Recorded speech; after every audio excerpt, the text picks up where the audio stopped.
doutrina que tem a caridade como bússola. Uma filosofia que propõe a lei de causa e efeito como explicação para os males humanos. Uma ciência iluminada pela fé. Estamos falando do Espiritismo.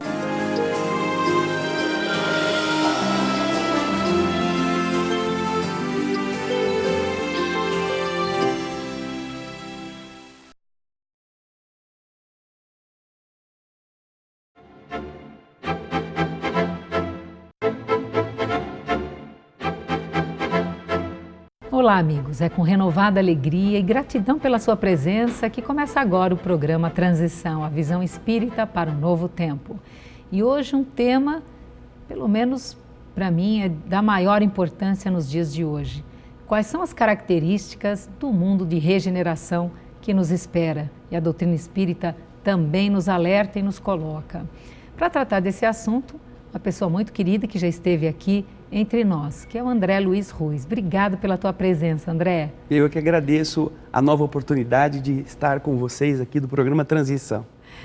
E uma questão é essa, muitas pessoas acreditam que chegou o momento da elevação do planeta Terra. E de que maneira, ou como a doutrina espírita, ou em que pontos da obra, como você vê esse tema já dando dicas para os amigos telespectadores, onde é que eles podem encontrar pontos de apoio dentro da doutrina para se aprofundar no estudo, André?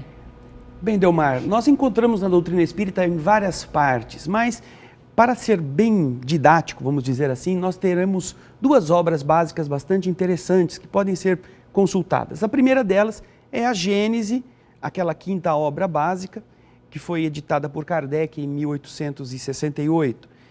Lá no seu capítulo 18º, o último capítulo da obra, nós temos lá a parte que fala da nova geração, das modificações. Mas, além da Gênese, e até de forma mais específica, na questão da regeneração, nós encontramos o próprio Evangelho segundo o Espiritismo, que é a terceira obra na sequência, que começou com o Livro dos Espíritos e depois seguiu com o Livro dos Médiuns. Nesta terceira, que é o Evangelho segundo o Espiritismo, nós encontraremos um capítulo todinho dedicado a essa questão. Maravilhoso. E eu me surpreendi com muitas coisas que o capítulo 3º me ensinou, depois de eu já ter lido isso N vezes. E ali nós encontraremos esta realização da obra divina em diversos estágios, não é?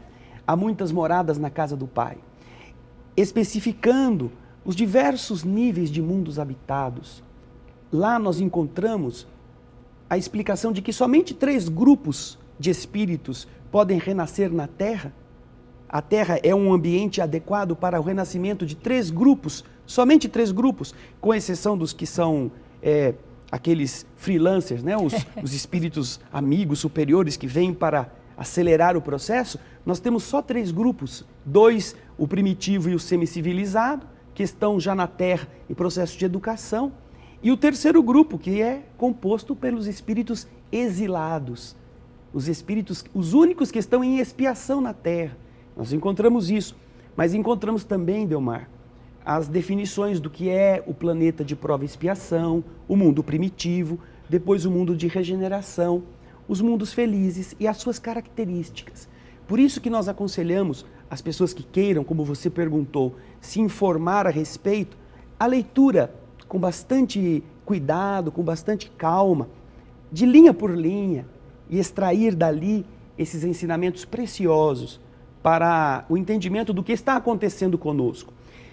Se você me permite, lá na Gênese, nós encontramos na comunicação de Dr. Berry, no capítulo 18º, a informação de que naquela época, quando ele deu essa comunicação, presumivelmente em 1868, ele afirma lá que já se encontrava a humanidade no processo de transição, mais ou menos pela metade do tempo.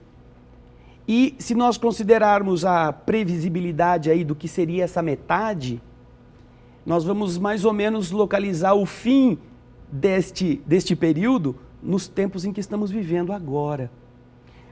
A reencarnação de novos espíritos, de espíritos melhorados, a partida de espíritos que não se coadunam com a nova filosofia da Terra, tudo agora, mais ou menos nesse período.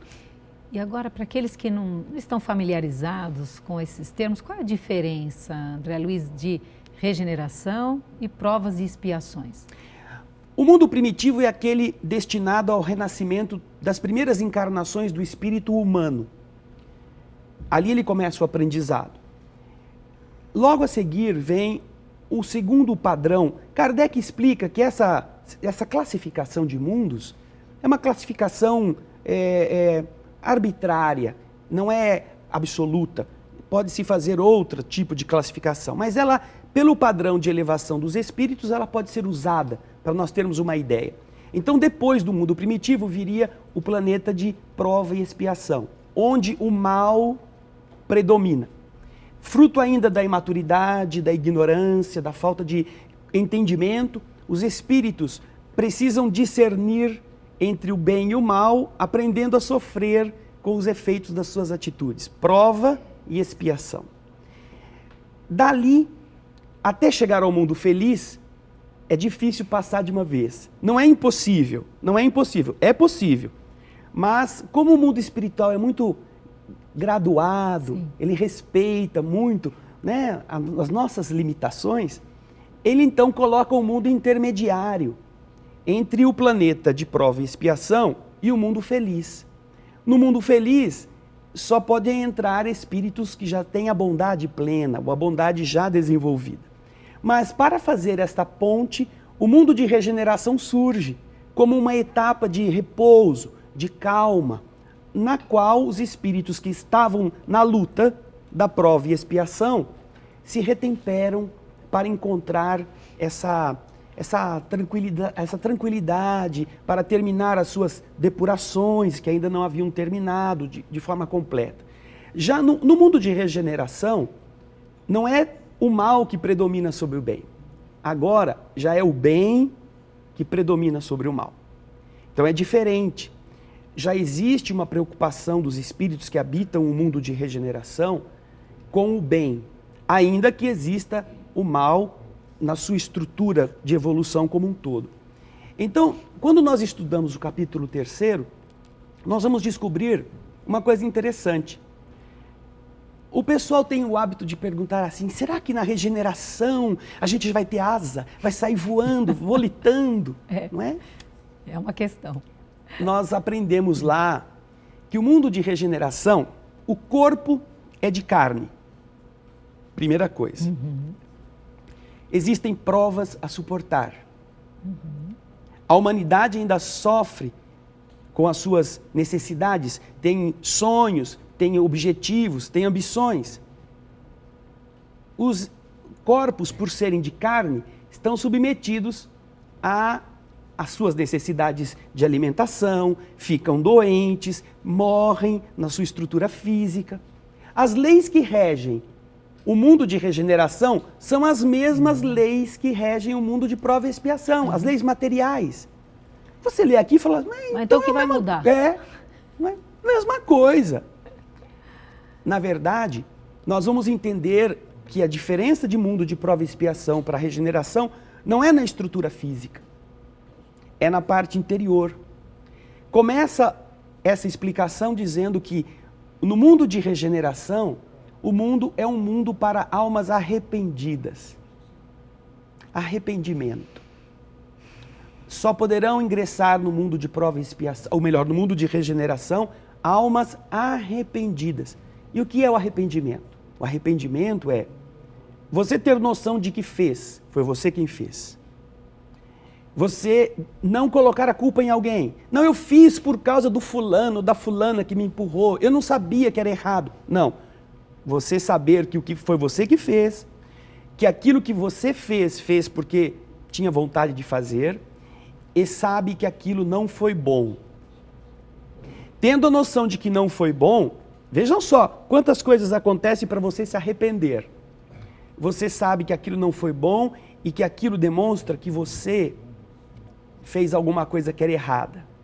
Você então assume, não, fui eu que fiz. E eu me envergonho de ter feito. Essa é uma das coisas mais bonitas e mais difíceis no ser humano. Então não é o mundo dos puros, dos santos, dos que só acertam, não. É o mundo daqueles que, tendo errado, como só ia acontecer com todos nós, não é? Errado, nos conscientizamos de que fomos o agente do que não deveríamos ter feito. E nos arrependemos. Arrependimento. Almas arrependidas. Já não é mais a culpa do outro. Eu fiz isso também. É um mundo de autenticidade.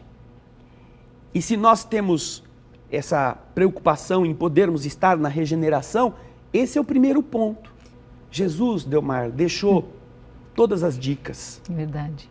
Se nós lermos o Evangelho, não como fanáticos, não como aqueles que estão no capítulo tal, no versículo tal, que isso é assim. Se nós observarmos o conteúdo rico do que Jesus ensina, ali ele deu o mapa do que fazer para herdar a terra. Uma das bem-aventuranças, Jesus fala. Já pensaram nisso? Bem-aventurados os brandos, porque eles herdarão a terra. Eles não vão herdar uma terra, não vão ser fazendeiros, sitiantes, não vão ter um terreninho. Não, eles herdarão a terra. Qual é a condição de herdar a terra que Jesus apresenta? Santidade? Não. Não. Perfeição? Não. Não. Pacíficos, a paz. Mansos, pacíficos. Mansuetude. O que é a mansuetude? A sua postura não agressiva, a sua postura de respeito, de não revide. E aí eu te pergunto, que você deu várias dicas aí falando bastante do Evangelho. Então, no Evangelho de Jesus nós podemos encontrar o estímulo e a força e lições muito práticas para podermos fazer esse processo interior de regeneração, para estarmos em sintonia com esse novo momento, André? É isso? Jesus não era um teórico. Jesus agia. Ele nos ensina que os 2 mandamentos que se resumem em um só, não é não fazer o mal para os outros, não prejudicar as pessoas, não, é amai a Deus e ao próximo. É um verbo no imperativo, atuar. Então Jesus ampara os aflitos, Jesus conversa com prostitutas, Jesus escuta os caídos, Jesus vai onde estão as pessoas que precisam dele, não fica num local em que todo mundo vai. Jesus atende às misérias humanas, nas quais Jesus está atuando, fazendo estas coisas. Todos os que me deram de comer ou que atuaram ajudando o menor dos irmãos, foi a mim que o fizeram. Talento. O homem recebe 5 moedas, o outro recebe 2, o outro recebe 1. Quem recebeu 5 fez mais 5, quem recebeu 2 fez mais 2, e o outro, coitadinho, com medo de ser roubado, enterrou o talento. Isso é para nós. Talento, inteligência, capacidade, tempo, discernimento, falar, escutar, trabalhar. O que estamos fazendo com esses talentos? Estamos enterrando? Eu estou cansado, hoje eu não vou. Choveu muito, é longe, não vou visitar o doente, depois eu vou na casa dele. Talentos. Multiplique. Jesus ensina. Basta a gente estar com olhos de ver e ouvidos de ouvir. Muito obrigado pela tua presença, pela tua participação. Eu que agradeço. E a gratidão a você que esteve na nossa companhia, nos permitindo a presença onde quer que você esteja. Que possamos fazer a nossa parte nesse momento de transição, lembrando muito as palavras de Jesus, não é? Amar a Deus sobre todas as coisas e ao próximo como a você mesmo. Essa é a grande, como disse o André, é imperativo. É algo que você possa se sentir estimulado todos os dias na sua vida. Até o próximo programa Transição, a visão espírita para um novo tempo.